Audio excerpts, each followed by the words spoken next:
There's so many dates to remember. Mm-hmm. I know. I get all the anniversaries, like kids' birth May dates. 14th. How did we? So we've been married for. How did you know it was time to get married? How did we know? People would say, if you can't sleep, take something to sleep. The Lord has let me sleep just fine.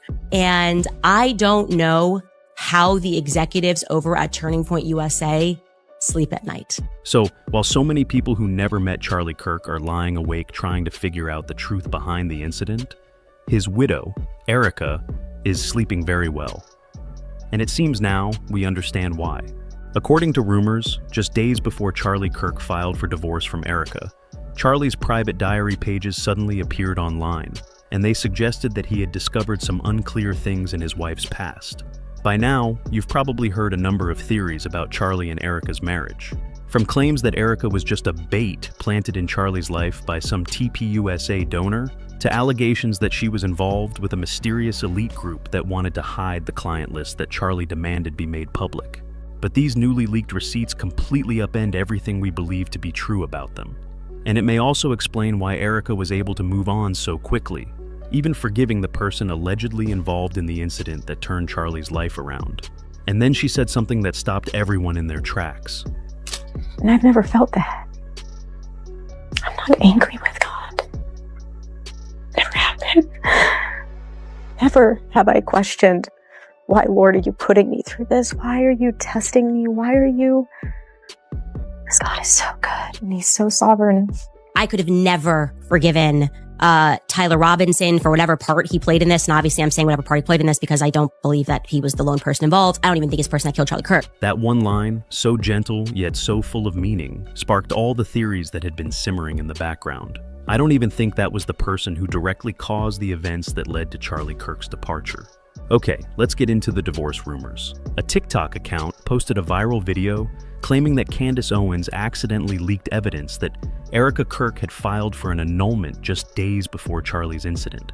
This person claims that Candace shared text messages and legal documents that show Charlie was the one who filed for a dissolution of marriage. Charlie Kirk and Erika Kirk filed for a disillusionment of marriage 2 days before his assassination. There are actual text messages back and forth between Erika and Charlie discussing a separation of assets and how they are going to come out publicly and when the right timing is. But that's not the whole story. Charlie and Erika reportedly sold their Arizona home earlier this year, a move many saw as a sign that the two were already living apart before the incident that changed Charlie's life forever. Furthermore, insiders close to Charlie are now also beginning to speak out, asserting that Charlie and Erika were not as perfect as their public image.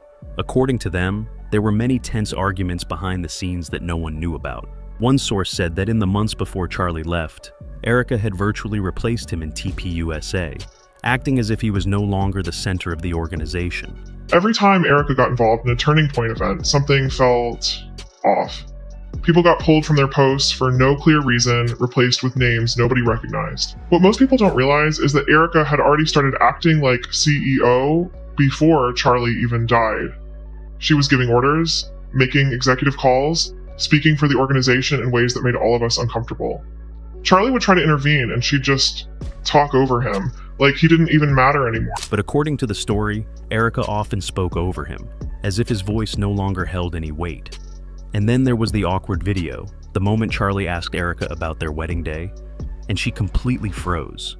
She couldn't remember how long they'd been married, and tried to cover it up with the usual line. There's so many dates to remember. Mm-hmm. I know. I get all the anniversaries, like kids' birth May dates. 14th. How did we? So we've been married for. How did you know it was time to get married? How did we know? You just know. It's also what. Don't waste your time. Don't waste your time. And plus, we were ready to start our life together. That's. It felt like Charlie was testing her reaction, like he sensed something was off and wanted to see how she'd respond. And really, Charlie was starting to connect the dots. He's been shifting his stance over the last few years, from COVID to restrictions to Ukraine to the border. We pushed back against the media on COVID, on lockdowns, on Ukraine, on the border. So like, maybe we should also ask a question. Is the media totally presenting the truth when it comes to Israel? Just a question, that maybe we shouldn't believe everything the media says, because I know I've been conditioned to ask a lot more critical questions over the last couple of years. That's just one question. A reminder that perhaps we shouldn't believe everything presented on screen, especially as many of us have learned to ask more critical questions in recent years. But what about Charlie? Will he begin to question things beyond policy? Will he begin to doubt his marriage and wonder if everything Erika tells him about her past is entirely true? With so much information emerging about Erika's life before Charlie, one wonders, what was she hiding and how much? Remember, when Charlie met Erika, he had little experience with love. Erika, meanwhile, is 5 years older and has a much more colorful past. So I happened to be there in Israel too. And so I was on a pilgrimage with my mom in Israel, and I turned around and I saw someone who looked super familiar. Miss America, Trump pageant winner, casting director, Romanian orphanage founder, reality TV star, music video model. It's like she lived 10 different lives before meeting Charlie. And don't forget, Erika comes from a family with a strong financial background, working in government contracting. How did your mom choose Phoenix? So she chose to move to Phoenix from Ohio because there was more of an opportunity for a female business owner out here, especially from the standpoint of she was getting involved with the government, so Homeland Security and Department of Defense.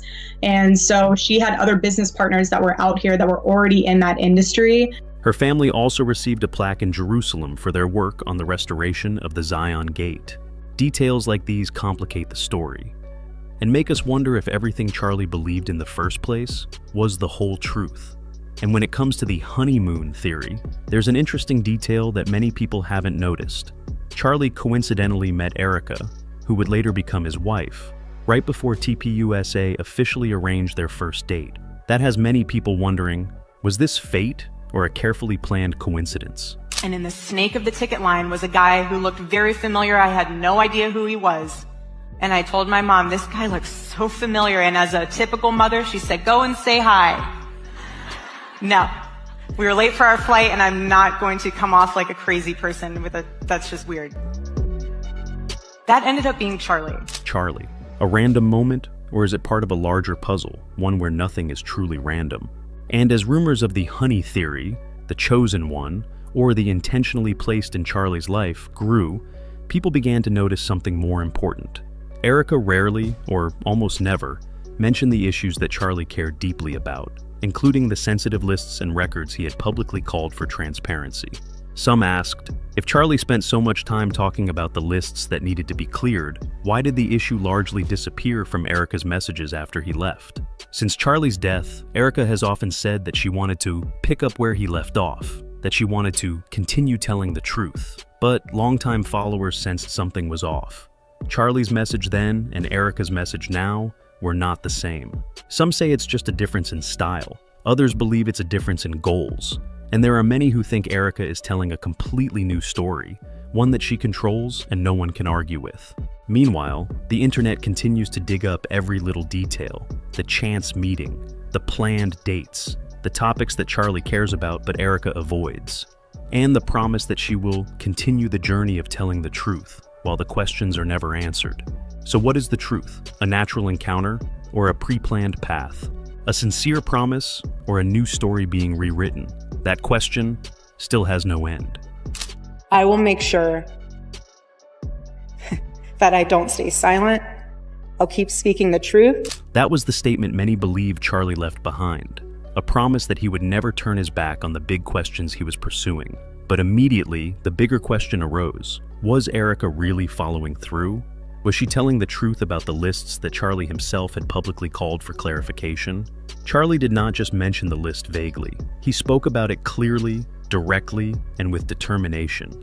He argued that behind everything, behind the rumors, behind the controversial figures, behind the half-truths, there was a deeper, more complex structure that not everyone dared to touch. Lies that Epstein, with his little friend Ghislaine and Ghislaine's father, Robert Maxwell, who was obviously a spy of the Israeli intelligence agencies, that there was something else going on here. Epstein was not some sort of whiz-kid hedge fund manager. Epstein was playing a part. Epstein was a LARPer. Epstein was cast for a specific role. For Charlie, this was no longer just a media story. It was a web of power that he believed needed to be illuminated. And that's where many people are asking, if that was what Charlie was most passionate about before he left, why did Erika and his successors in TPUSA avoid the subject altogether? If they truly wanted to protect Charlie's legacy, they should have continued the question he started. But the reality is the opposite. Since Charlie's fall, TPUSA has largely been silent on what he once fought for.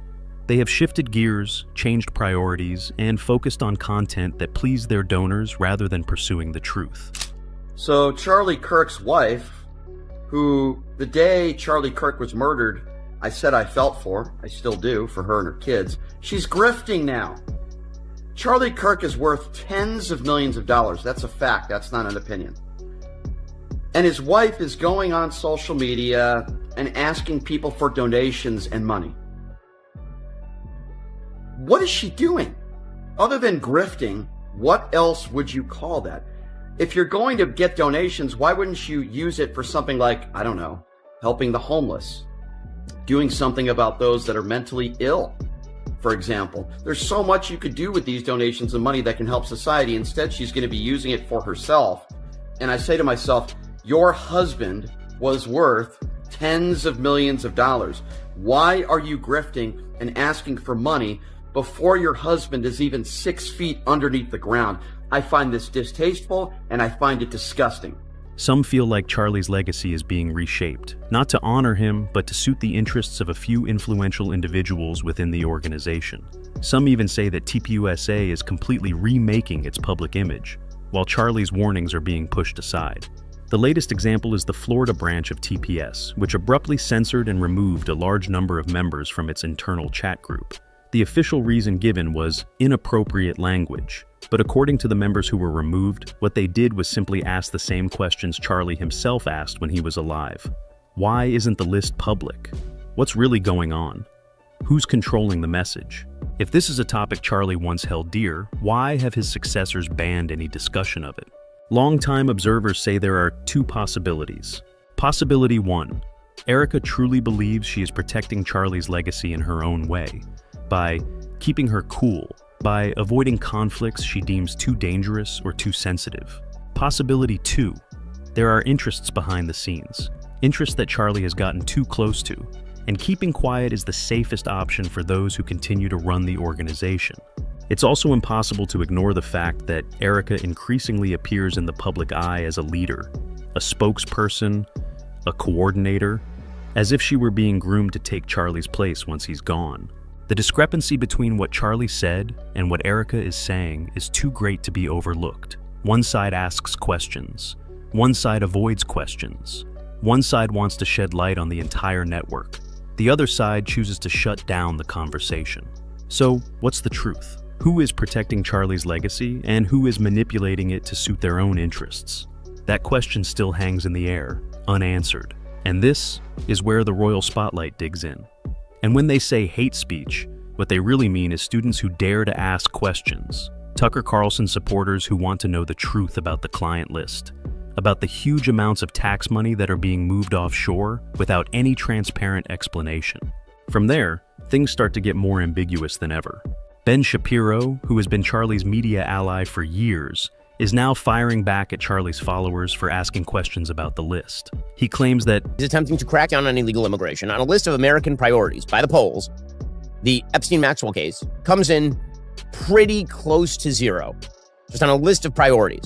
He also says that America is facing countless issues: immigration, the economy, security.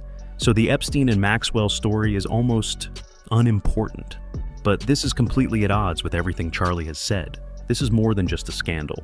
This is a story about power, cover-ups, and public accountability.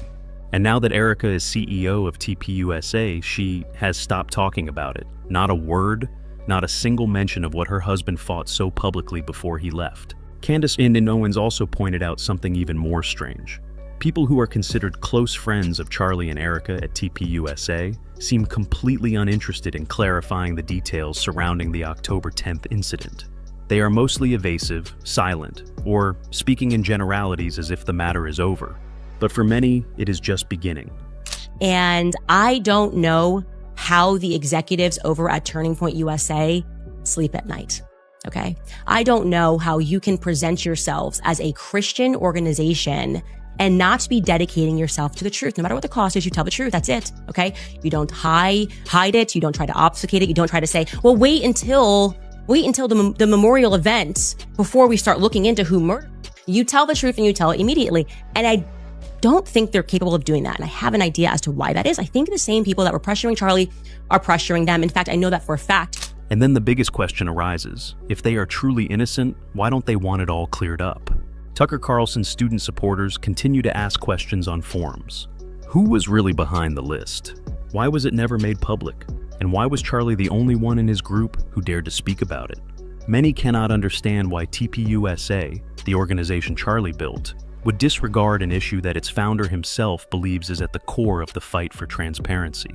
This contradiction has led to growing suspicion in the community that there are forces at work, forces so powerful that they could change the organization's message, priorities, and even direction after Charlie's departure. Additionally, inside sources have suggested that some TPUSA directors have become uncomfortable with Charlie's constant broaching of the subject, calling it sensitive, off-limits, or damaging to donor relations. If that's true, then we're left with a more serious question. Who did Charlie offend before the incident? And more importantly, who benefits from the silence? Each time TPUSA deletes posts, blocks members, or labels questions that Charlie himself once encouraged as hateful, it becomes increasingly clear that a major shift is underway behind the scenes. Not for transparency, but for a different strategy. A strategy not named Charlie Kirk. And when you look at the whole picture, Erika's silence, TPUSA's defensive response, Ben Shapiro's backsliding, the silencing of any discussion of the client list, you see that this is no longer a personal story. This is a story about power, about who is protected, who is kept silent, and who is pushed aside. And the final question that remains unanswered, if not Charlie, who has the courage to come forward, okay? I really don't understand how an organization can present itself as a faith-based organization, talking about truth, transparency, and ethics, but not be dedicated to protecting the truth. If you say you stand for honesty, there's only one way to prove it. No matter what the cost, you have to tell the truth. That's it. You don't hide the truth. You don't obscure it. You don't delay and say, let's wait until after the memorial service, after everything has settled down, and then we'll see what happened. No, if you believe in the truth, you have to tell it right away.